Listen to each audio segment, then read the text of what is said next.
Hello, hello, everyone. Welcome for another episode of Power of Story. Hey, it's your host with the most, your main man, Darren and Palmer. Excited to be with you today, where I get the privilege and the honor to be able to interview change agents who are making a difference locally and globally. We have a global change agent today, my man, Rich Mulholland. I'm so excited to have you on the show, Rich. Say hello to the good people.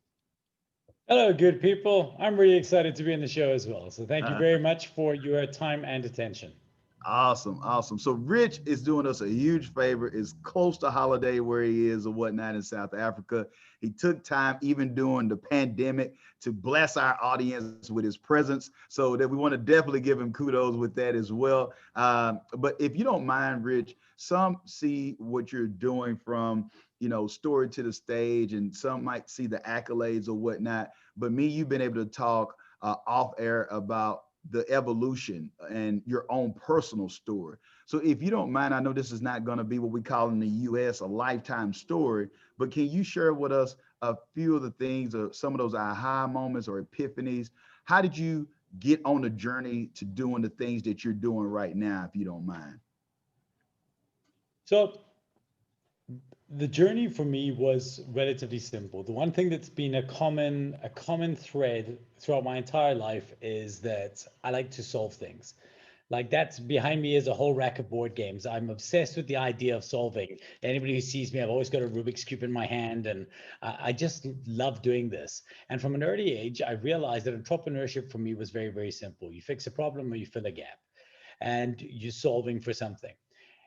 And so that's what happened is I used to tour with bands. I realized that I was doing these conference work. But in the off season, the problem was it didn't matter how good, because I was a lighting guy, it didn't matter how good the lighting was at these conferences. If the presentation was bad, it was bad. So I started a presentation company. Uh, and that's, I mean, I guess an interesting story. Darren and I have discussed it in the past by itself, but it's not the main story. And I think there's been a journey and a transition. And what I've realized of late is a couple of things here. Is that actually my story isn't as interesting as I thought it was. It's cool to me because it's my story. I'm the star of that movie. But what I've realized, especially as a presentation person and as a public speaker, is nobody actually cares about your story, right? They care about how your story can help them write a better version of theirs. And so all of us, we talk about being storytellers, but actually what we're trying to do is sell a story to somebody else, a version of another person's story that can make them more interesting. And it took me years to figure this out, Darren. Like for a while, I started believing my own PR, and I got caught up in my own origin story about who I was as a person, as an entrepreneur. And it's only recently, maybe as I'm going grayer, as I've hit 46, that I'm starting to understand what my position is and what my role is. And so what I like is I have this COVID thing right now that we've just been through in the pandemic has actually given me a chance to start writing towards a better ending than I was writing before this. And so maybe I've become a bit abstract, but that's the kind of place I've been in my mind of late, trying to think of things quite abstractly. Rich, when I hear you sharing that and being abstract, I love how you, for those who are business owners and leaders who are listening to this, regardless if you're in a nonprofit or for-profit arena, I want you to understand those two takeaways that I'm going to share first is, you know, fix a problem or fill a gap. Now, some of you might think to yourself, "Oh, well, I already knew that. I've heard that before." But I want you to take a note from Rich. But are you actually implementing that? Are you actually doing that? I've had several conversations where people have reached out and they're creating stuff that they just want to create. It's not a need for it. No one asked them for it. They're not filling a gap. They're not fixing a problem. And I'm taking this moment because it's fresh for me. And when Rich brought this up, you know, I even had a gentleman, he left his job and he doesn't have a client and he's not fixing anyone's problem and he's not filling any gap. And he thinks that he's just going to figure it out. And we all know who's been on this entrepreneur roller coaster, how that probably going to end if he don't wake up real quick. But at the same time, I want y'all to listen to this. So even the points that Rich brought up to us as well of the importance of I don't mean this in the wrong way, but as we say down south, don't start drinking your own Kool-Aid. And what I mean is start buying into the hype of who you are, your accolades. You have more degrees than a thermometer. You think that you're all of that in a bag of chips or whatnot. And so if you're not careful, you'll start believing the hype, and then you'll miss those who could benefit from your message the most because they can't see in you solutions that can be beneficial for them. So you got to keep the mind on those that you're serving if you're going to be beneficial and you're going to be profitable. And Rich, I want to talk to you a little bit more on this. How were you able to, because some people allow pride to get in the way, but you had success. What was the mental fortitude to allow for you to be able to transition and switch or pivot to be able to be more beneficial for those that you're serving now? Because some people would have stayed stuck as, I get paid to speak, I'm awesome, this is my story, I command the stage, I have presence, I am lion, hear me roar. So they would have got caught into that, Rich. So why don't you talk to us about that transitioning to what you're doing from now? I'm glad you understand this is a transition, because that was me before. Like, it was my life. Like last year, I spoke in 26 countries on 6 continents. Now I can say that glamorous, like it sounds really cool, but it's not, right? This is traveling and I'm away from my family and it's not great. But it's very, very difficult for your ego to not get in the way. And keeping this family friendly, you guys are going to have to do some deduction, but tattooed on my arms are the letters FYP. The Y stands for your and the P stands for pride. Because at some point, this is a friend of mine, Howard Mann, came up with this concept about F your pride. And it's a very important thing that I had to get my head around. And here's what my realization was. So this was the pivot point, is that I realized that I was at cruising altitude and my business, everything was working just fine. Everything was okay because, again, see, I'd filled the gap. And I know people get this concept of fixing a problem and filling a gap. The problem is, once you've done it, you carry on. So you saw a problem in the world, you set out to fill it. Well done. You may have actually done it, but then you got to move on, right? But as entrepreneurs, we start believing that, well, that was the problem I set out to solve 23 years ago when I started my business. Therefore, that problem must still exist today. And I realized that it couldn't have been the case because my cruising altitude that I was at was not very high. And I realized that I'd become satisfied in a level way below what my potential should have been. And my satisfaction was getting in the way of my success. And as soon as I realized that there was a difference between my satisfaction and my success, I realized that there was a problem I had to solve. And that's an FYP moment because, so I stood up, this is, this is good. You're just gonna have to go with it. Like, it's one of those, I stood up in front of a group of peers at a Global Leadership Academy at EO, and I cried. And the cry, it was like one of these very, just embarrassing moments. Like, people were hugging me and I was trying to get out the speech. And the question they'd asked me were, who were you before you came here? And this was in 2016, December. And I said, I was a liar. Because I went around telling people that I had achieved enough and that I was very happy with my life and I didn't need more. But I was staggeringly average, and I was satisfied with it. And as soon as I realized that that was just a lie that I told people so that I didn't have to feel like I was unsuccessful, everything changed. And the problem is that what didn't change is that I'm still not motivated by money. But that was up when I was young. When I started my business at 22, that was the yardstick. That was the movement that I had to do. So I did get to a point where I said, I don't want a bigger house. I don't need more board games. I don't need a better motorbike. Like, I'm very, very happy with what I am. But then I realized that I actually I had my enough in that, but I didn't have my enough in impact. And I don't think that I've made an impact. I don't think I've made a dent. I don't think I've made a scratch. And I realized that then my satisfaction was in the way of the success and of the potential of my impact. And so that was a catalyst for changing.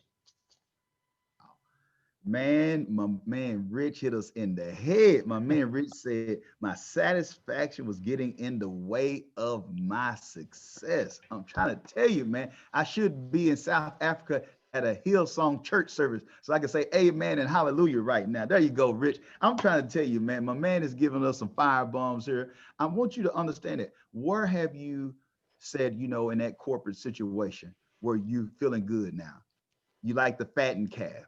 You feel like you got enough in the 401k.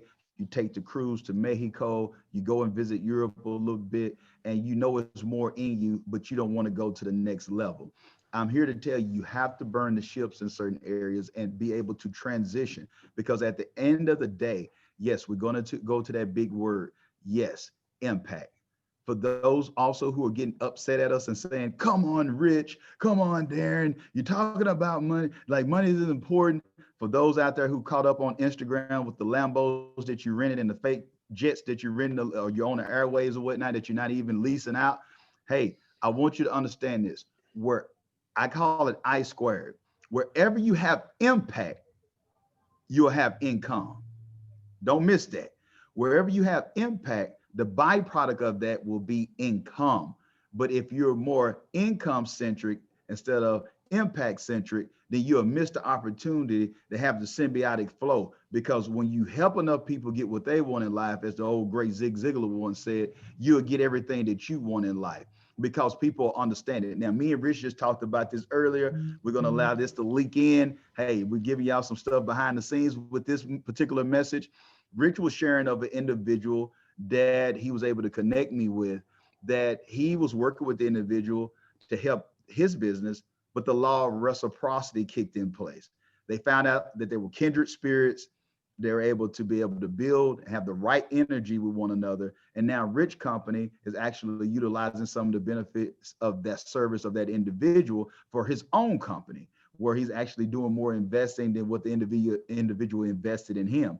Some of you are missing out right now because you don't understand the importance of the right people in your life, in your business, that are partnering with you to make a global impact. Rich, let's talk about that, because I know that how we even connected, because we have this understanding. So let's talk about quality instead of quantity, how the right people can exponentially allow for you to accomplish goals, increasing income and impact and relevance by being with the right people. Can you share that with the audience?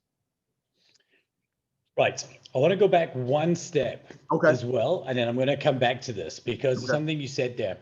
You can't, I understand, for when you were saying about those people that do worry about, yes, but Darren, Rich, it's all very well and good, but I've got, money, and you act like money's not important. I don't act like money's not important. I understand that you need to have enough money to create a lifestyle and an investment pattern that is going to allow you to sustain the life you want. However, I'm suggesting that once you understand what your enough is, you have a place in which that you can stop working on that, and you can start working on something else, like your impact. The funny thing is, and Darren nailed this, right? And we didn't discuss this, but Darren nailed this, is the irony is the moment you turn off the income dial and you start working on impact on the impact dial, the income comes even more. It becomes a byproduct, but it's really, really nice because it's almost unintentional. So there is this shift that happens there. But part of this is, well, and I think one of the most important things is deciding, like for me, I have a limited amount of time to deal with people. So we had a big sign in our office in Four Ways in Johannesburg, and it had a big sign on the door, and it said, "No assholes allowed." And then it said below, "Clients included." And that's the first thing every customer saw when they walked in the door, because we wanted to deal with a certain type of person. And the reason is because those are relationships we can build on. And I'm happy that if you were offended and didn't want to do business with our company, well, thank goodness you learned before you walk. We learned that before you walked through the front door. So you got to decide a lot of these things about who do you want to impact. Right? Who do you want to have in your sphere? Because a friend of mine, Parveen in Toronto, he talks about his client partners, and he will never, ever say the word client without the word partner involved. And I used to think maybe this is a little bit cheesy, until I realized for him, it's just truth. For him, a client is a partner. And if they're not a partner, they can't be a client. And if I don't want them as a partner in my business, then I don't want them as a client in my business. And now I understand when Parveen talks about client partners, it's all hard truth. And that was a concept that landed on me so well. I was like, yes, this makes a lot of sense. And so that's who I want to do business with. Wow. Wow. Wow. I'm telling you, if you can get this information that Rich has shared with us today, it's life changing. I mean, in every area of your life, you will see a shift happens. And for those of you, and this is not knocking anyone, but I just want to make sure that I preface that by saying this, that it's not just a funnel. You're not just a funnel away. It's not this little quick pill you think that you're going to take. When you understand the importance of the relationships and the people, you can have one person, one connection with someone that's genuine that can 10x your business and allow for you to have a better quality of life and not have to deal with the jackasses of the world that don't align with you. So if you hear a no, that's great, because that person is able to go get served by someone who aligns with them, and you're able to be open for the people that align with you. So you have to operate with a place in a place or a space of abundance instead of lack or scarcity, because some of you are thinking that you lost something because you didn't close the deal.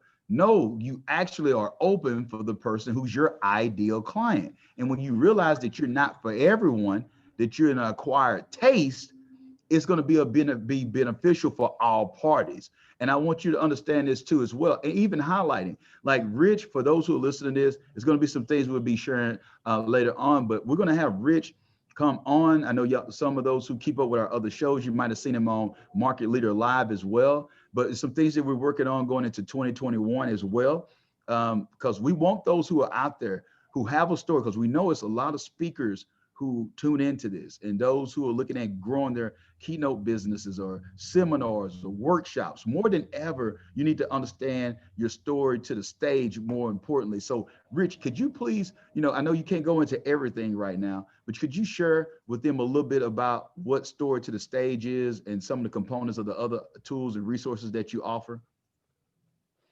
Sure, and thank you. Stage marketing. If this is not a term that you use, it's a trick that you're missing. Stage marketing is one of the most underutilized, highest authority marketing vehicles that you have. The ability to get paid to speak on a stage to an audience and then get paid because you do as well, right? There's very, very few other marketing efforts. There's very few magazines in the world that pay you to put an advert in their magazine. There's very few TV stations that pay you to run a commercial on their channel. But for some reason, there are thousands upon thousands of events that pay you to stand up and speak to their audience. Now, the important thing for us at Story to Stage, and you can check it out at storytostage.co, is that you understand that you're not there to sell. So the best way to sell is to teach, to stand up on a stage and just to make people smarter. Now, here's the thing. People are smart, but they're also lazy. And they also not just lazy, because they're smart, they realize that they have better ways to utilize their time than doing the job that you're a specialist in. So even if I was to stand here right now and give you every single one of my tools for free for how you could deliver a keynote speech that would make you like really have audiences cheering and applauding and wanting to do business with you, you would still think like, but it'd be easier just to jump onto the program and to go through it themselves. And that's true for you as well. So you have an area of authority. There's a time, and everyone's very humble. I try always be the stupidest person in the room. That's a problem, my friend. You got to find some rooms in which you're the smartest person, right? In certain rooms, I can be in a room with certain groups of really successful CEOs, but in the small little area of authority that I own, in presentation and public speaking and how they can use stage marketing, I'm the man. And you got to figure out where you can be that. And that's what we want to try and help you do. We want to try and help you figure out what your area of authority is. What is the corner of the world that you can own? How you can get people to pay you to talk about that, and then how you can get paid because you do. That's the program. I'm telling you, this is like Campbell's soup. Good. It's good. I'm telling you, man. I'm telling you, my man Rich is giving it to us. Please, for those who have listened and followed our brand at all, we describe, actually my new book is out called Market Leader Mastery. This is what Rich is talking about.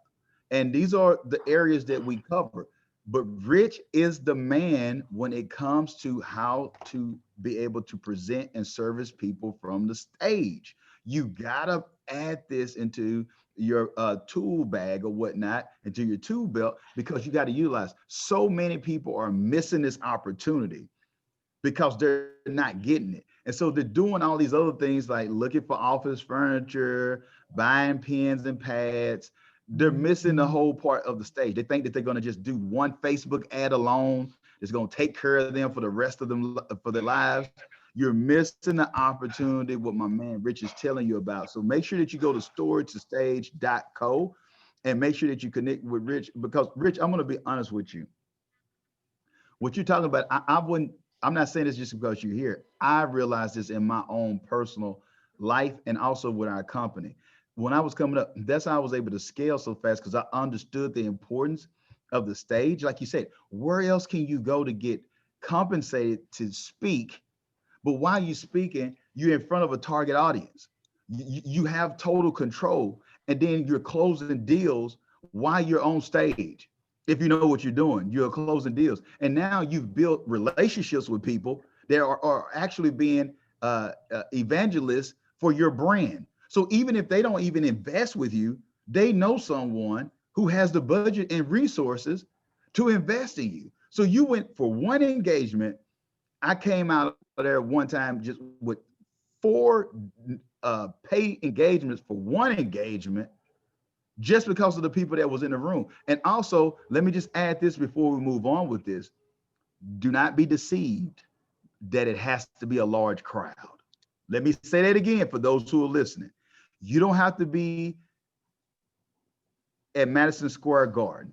You don't have to be in whatever arena or coliseum around the world, whoever listens to this. You can have the right people in the room. And I've closed deals for thousands where it might not even been 10 or 20 people in the room. But we had to talk and talked about the right thing, but it was able to close. So Rich, am I off track on that? Or would you agree with some of the things that I just shared with the audience? I mean, you couldn't be more on track. In fact, I would argue that in many ways, it's harder when it's too big an audience, because then you have to become a generalist, right? Then you have to say, if you're speaking, I did a gig earlier on this year to 7,000 people. The only difference was it was an event for sales professionals. So I still knew that we were talking about selling, right? And I understood that that was what the market was. But it's probably the biggest gig I've spoken at in person was 5,000 people. I had to really then, because people say know your audience. How do you know 5,000 people? What am I going to do? Mail them directly? So then I have to do a very top level talk, it was quite inspirational, and a recording of that ended up getting viewed 20 million times on Goldcast. It was really cool for me as a person, but very few jobs came out of it. 2 weeks ago, I did a talk online. There were 30 people in the room, and there are 2 clients who we've now quoted. And both of those clients were of a value more than the speaking fee that I got paid to speak. So, and that was, I think, like 30 something, 32 or 33 people in the room, because that room had been curated and everybody who arrived already wanted to slay the dragon that I was talking about. They'd already decided, like, this is a problem in my life. I want to give up an hour of my time to teach, for somebody to talk to me about how I can slay this dragon. It looks like I'm in a disco here because the sun has gone down.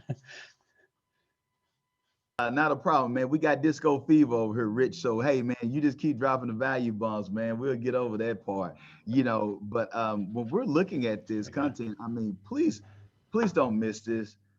Rich is giving us tremendous value on what we need to do, how we can scale, how we can benefit others, how we can make impact.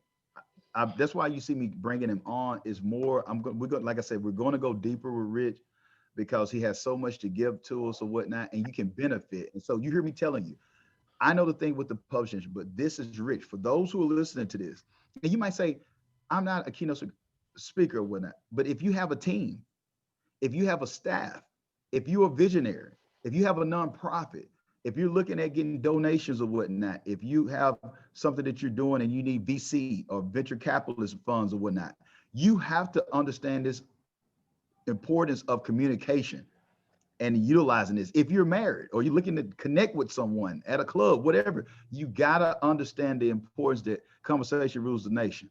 So Rich, before we get out of here, man, do you have any information that you want to share with anyone, any events, social media handles? We're going to have all this information in the show notes, but anything that you want to share with the audience before we close it out? Yeah, thank you. I just want to go back to one thing you said there, and I'm going to close that off. I was having a discussion with my son, and he had wanted to be a speaker, and now he wants to be an astrophysicist. And what I said to him is what I'm saying to you guys as well. And this is just to back up what Darren just said. An astrophysicist that can communicate will always have an unfair advantage over an astrophysicist that can't. It's not, I am not a speaker. I am an entrepreneur that speaks. Speaking is a vehicle. I'm not a driver, but I have a car. I'm not a biker, but I ride a bike, right? I'm not the things that I do. There are things that I do to help me become a better version of who I am. So you don't, it's not about whether you're a speaker or not. It's about whether you have an idea that you could, by amplifying that idea, you could change and impact people's lives and in turn impact your business. And then speaking is a way of doing that. So I just want to make sure that we land that, because I am so on the same page with Darren. Like we agree on a lot of things, though. We like have a good connection. With regards to how we can connect, I would love it if you want to jump up on LinkedIn. I tend to be pretty active there. I enjoy the level of conversation. So feel free, if you go to getrich.af, that link there will take you to my LinkedIn, my Twitter, my Instagram, my YouTube channel, my newsletter, all of these types of things. If you want to jump on any one of those, whichever way that you would like to engage with me, I would appreciate. So Darren, thank you so much for the opportunity, and to everybody for the time and attention you've given us. Man, awesome, man. Rich, well, we thank you. Now, I'm speaking for everyone because this is pre-recorded right now. Man, I'm just lighting up, man. It's like it's a Christmas tree, man. I'm like a Christmas tree over here. All the points that you was hitting is just spot on, man. Every time, you never disappoint because you are genuine, you're authentic to the message. You are who you say you are. And I totally agree with you, brother. And for those who are looking, go to getrich.af, or make sure that you go storytostage.co. We're going to have all this information in the show notes, and be looking out for those who are tuning in. If you love this, there are some things that me and Rich are going to be working on because we want to serve you all. So we're going to come together with some stuff to bridge the gap for those who are saying, like, how do I get in connection with him? I want to know more about this. Darren, it was too short, the podcast. Don't throw rotten green tomatoes at the screen right now. We will have Rich back where he's able to go more in depth, and you can get connected to his services to benefit from him and his team. But Rich, once again, thanks for coming on to the show, brother. We really appreciate it. Thank you, Darren. It's awesome as always. Awesome, awesome. For those who are listening, remember, if you won't change, be the change. Until next time, be blessed and be great.